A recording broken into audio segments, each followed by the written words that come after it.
Recording in progress. 예, 성경 봉독하겠습니다. 마지막 절은 합독하겠습니다. 모든 사람의 죄를 포함하였음에 하나님의 영광에 이르지 못하더니 그리스도 예수 안에 있는 구속으로 말미암아 하나님의 은혜로 값없이 의롭다 하심을 얻은 자 되었느니라. 이 예수를 하나님이 그의 피로 인하여 믿음으로 말미암는 화목 제물로 세우셨으니 이는 하나님께서 기일이 참으시는 중에 전에 지은 죄를 간과하심으로 자기의 의로우심을 나타내려 하심이니 곧 이때에 자기의 의로우심을 나타내사 자기도 의로우시며 또한 예수를 믿는 자를 의롭다 하려 하심이니라. 그는 즉 자랑할 데가 어디뇨 있을 수가 없느니라.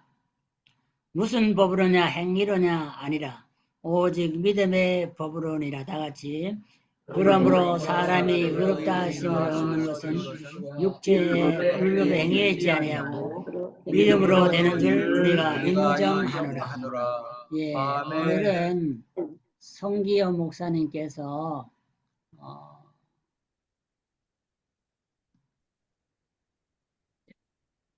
말씀을 전해주는데 무슨 법으로냐 이런 지하에 말씀을 전해줄 때 여러분이 다 은혜 받으시기 바랍니다. 달력을 넘길 때마다 학생 시절에 또는 직장 생활을 하면서 달력에 빨간 글씨가 몇 개가 있나 설레는 마음으로 찾아보던 때가 생각납니다. 학생이나 직장인들이 빨간 날은 안식하면서 쉴 수 있는 날이기 때문에 빨간 날을 찾죠. 한국의 국경일이 5개가 있습니다. 5대 국경일이라고 그러는데 7월 달에는 바로 제헌절이 있죠. 대한민국 헌법을 제정하고 공포한 1948년 7월 17일을 기념하는 그러한 국경일입니다. 3.1절, 제헌절, 광복절, 개천절, 또 한글날 이 5대 국경일 가운데서 빨갛게 칠해지지 않은 날이 하나 있어요. 미처 몰랐습니다. 그게 바로 7월에 있는 제헌절이 빨간색으로 되어 있지 않아요. 다시 말하면 공휴일이 아니라는 의미입니다. 공휴일로 지켜지던 제헌절이 2008년부터 공휴일에서 제외됐습니다. 그 배경은 주 40시간 노동제가 실시되기 때문에 국경일을 줄여야, 공휴일을 줄여야 생산성이 저하되지 않는다 하는 명분이었지만은 가만히 생각해 보면 그 이유가 석연치가 않습니다. 국부이신 이승만 박사가 국회의장으로 선출된 후에 기도로 시작한 제헌국회에서 자유민주주의를 근간으로 하는 헌법을 제정하고 공포했습니다. 그런데 이날 제헌절을 국경일에서 공휴일이 아닌 것으로 결정한 사람이 노무현 대통령이에요.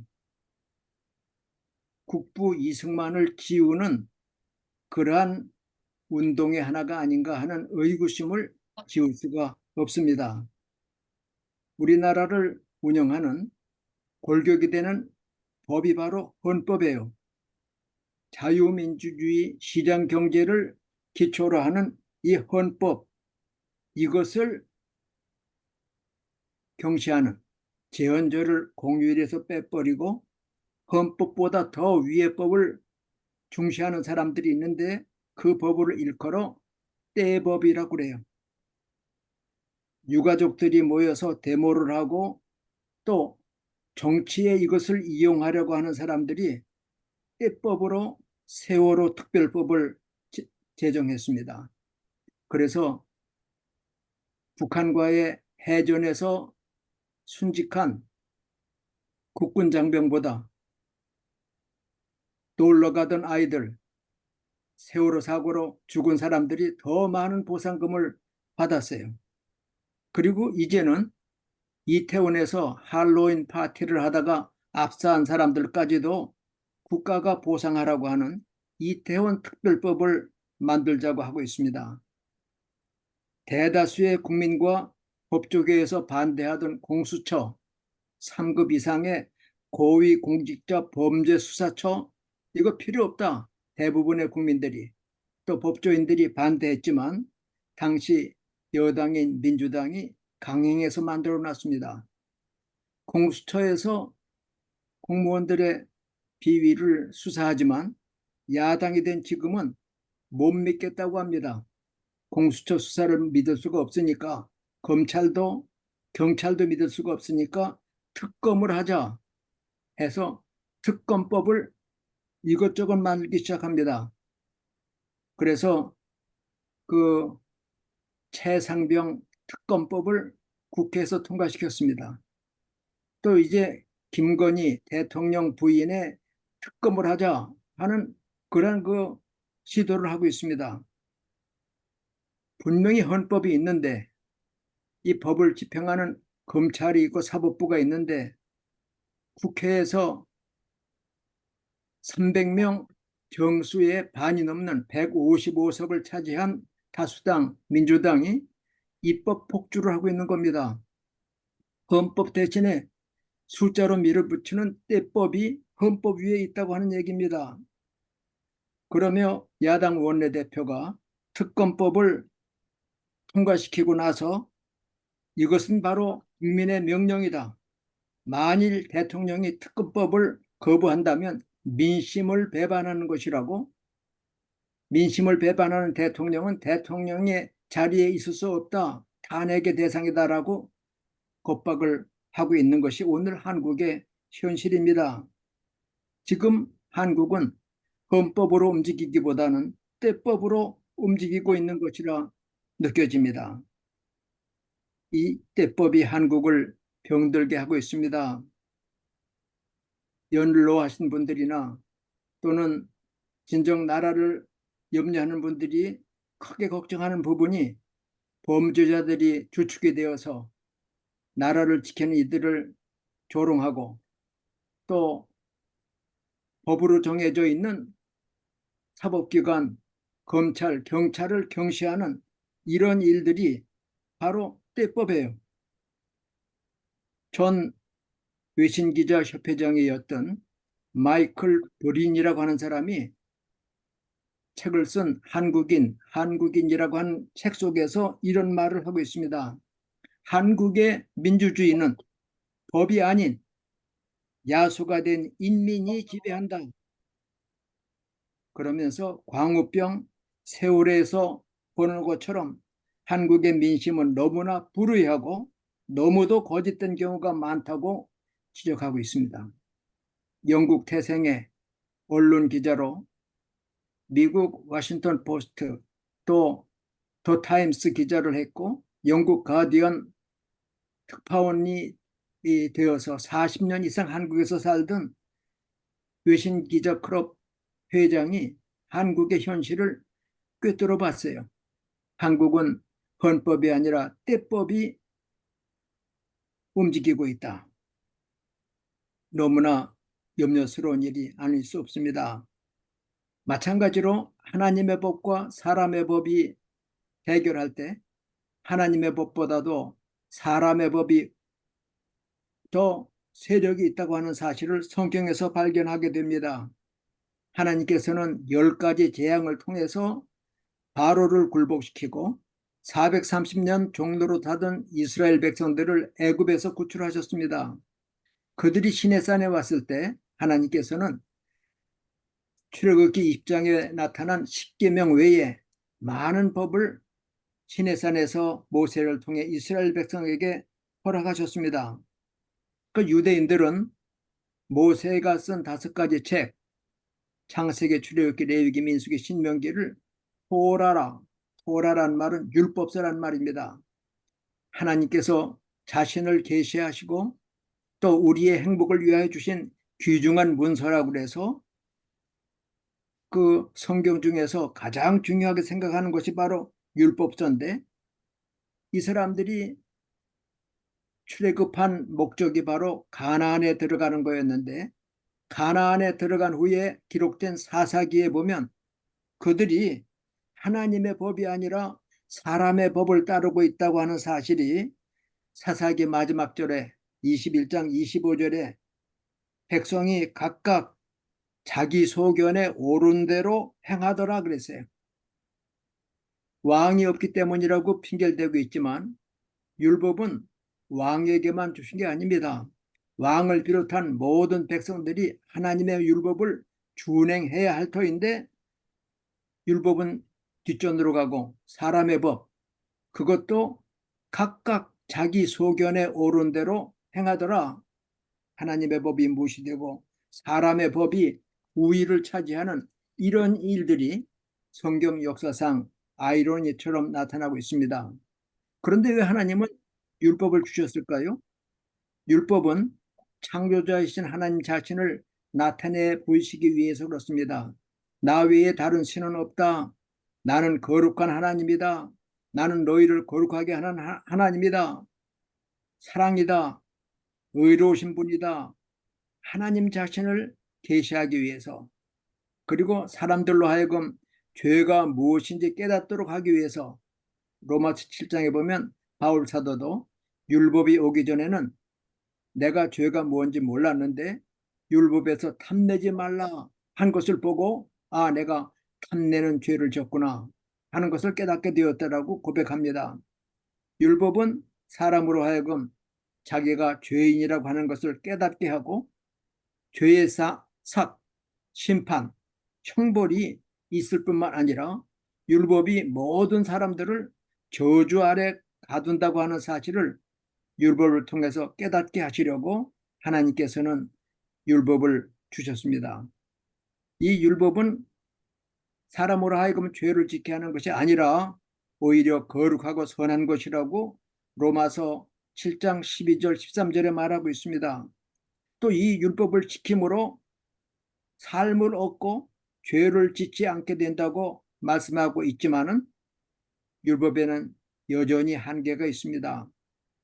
로마서 3장 20절에 보면 율법의 행위로 그의 앞에 의롭다 하심을 얻을 육체가 없나니 육체로는 죄를 깨달음이라. 율법을 지킴으로 하나님 앞에 나는 완전하다, 나는 의롭다라고 인정받을 사람이 아무도 없다고 하는 얘기입니다. 오히려 율법을 통해 내가 죄인인 것을 깨닫고 심판과 저주 아래 있음을 깨닫게 하기 위해서 하나님께서는 사람들에게 율법을 주신 것입니다.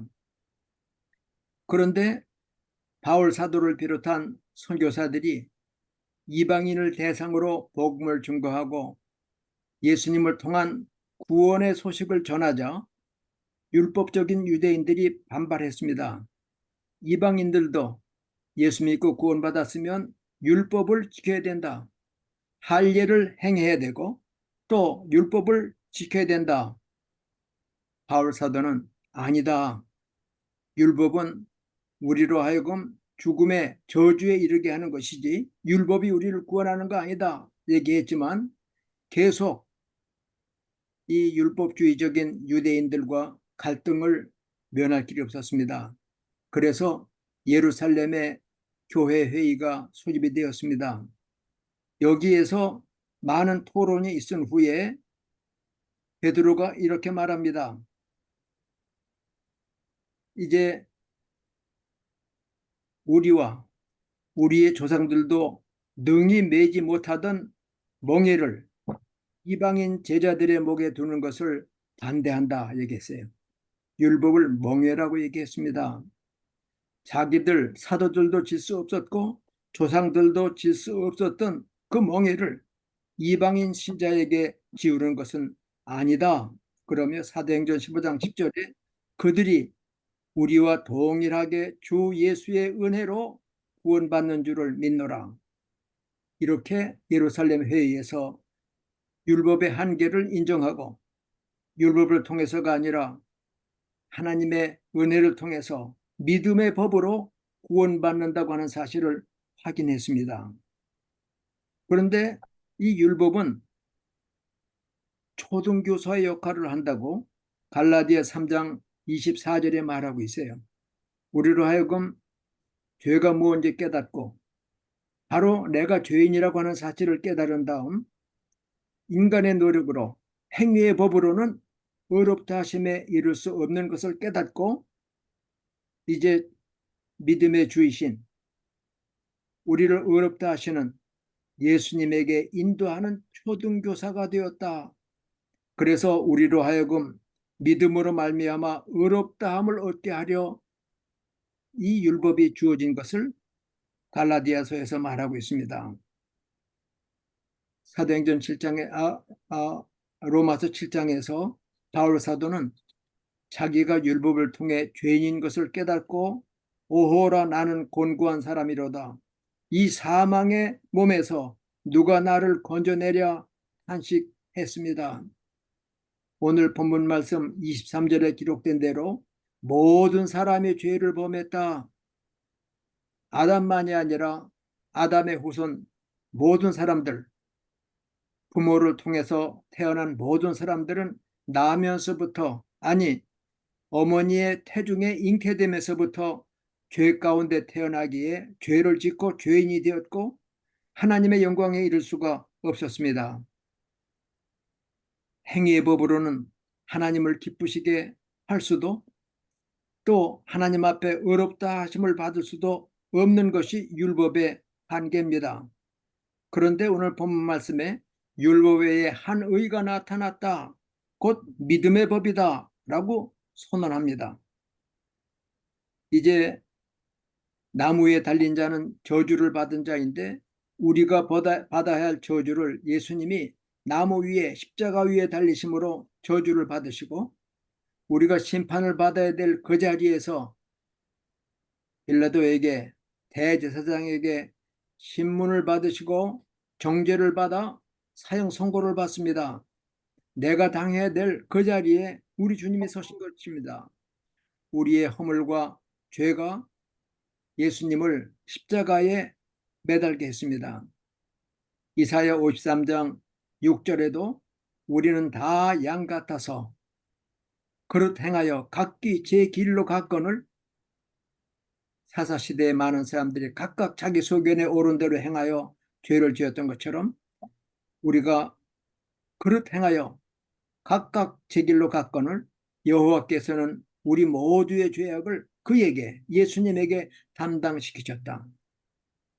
우리 주님은 6월절 날 희생되었던 흠없는 어린 양처럼 우리 모두의 죄를 우리 허물과 죄를 대신 담당하시고 십자가 위에서 속죄의 피를 흘리셨습니다. 화목제물로 하나님 앞에 버림을 당했고 우리가 버림받아야 될 그 자리에서 주님이 저주를 받으시고 버림을 받으셨기에 누구든지 자기가 죄인임을 깨닫고 나를 위해 내 죄를 지시고 십자가에서 피 흘려 죽으신 주님이 나를 위한 화목제물이라고 하는 사실을 믿음으로 고백하고 영접하는 자, 곧 그 이름을 믿는 자들은 죄와 허물에서 사함을 받고 하나님의 자녀가 되는 놀라운 법, 이것이 바로 믿음의 법입니다. 그래서 하나님께서는 우리가 우리의 행위로 율법으로 구원받을 수 없는 것 아셨기에 하나님께서 창세 전에 우리를 그리스도 안에서 하나님의 자녀로 선택하시고 때가 참에 여자의 몸에서 처녀의 몸에서 아버지가 아니라 마리아 순결한 동정녀의 몸에서 육신만을 취하여 하나님은 영이시기에 피 흘릴 수가 없습니다. 돌아가실 수가 없습니다.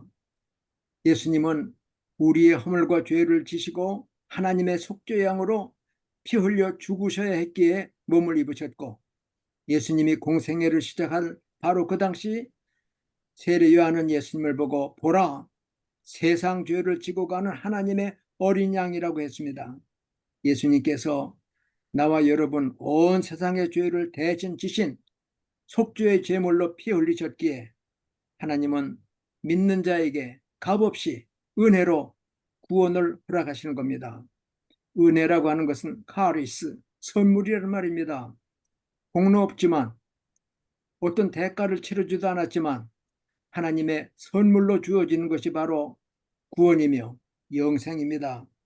이것은 행위의 법이 아니라 믿음의 법이라고 오늘 본문 말씀에 얘기합니다. 우리가 의롭다함을 받는 것이 율법의 행위에 있지 않고 믿음으로 되는 줄 우리가 안다. 그런즉 자랑할 때가 있느냐? 아니, 없다. 무슨 법으로냐? 행위로냐? 우리가 행위로 구원받았다면 내 행위가 이 정도라고 자랑할 수 있겠지만 아니다. 믿음으로 되는 줄 우리가 인정하노라. 하나님의 의는 차별이 없습니다. 믿는 자에게 십자가 오른편에서 평생 못된 짓 하던 강도가 죽어가면서도 예수님을 의인으로 하나님의 아들로 내세를 주관하시는 구원자로 믿고 내일을 부탁할 때 오늘 내가 나와 함께 낙원에 있으리라 하는 구원받은 것처럼 우리도 우리 자신이 무능하고 심판을 받을 수밖에 없고 저주를 받을 수밖에 없는 참 추악한 죄인인 것을 깨닫고 나를 위해 세상에 오셨고 내 허물과 죄를 지시고 십자가에서 피 흘려 대속의 놀라운 은혜를 베풀어 주신 예수님을 내가 감사함으로 믿음으로 영접할 때 하나님의 자녀가 되어 의롭다 하심을 받는 것이 바로 하나님의 의입니다. 믿음의 법입니다. 선물입니다. 그러기에 우리는 자랑할 데가 없어요. 오직 감사할 뿐입니다.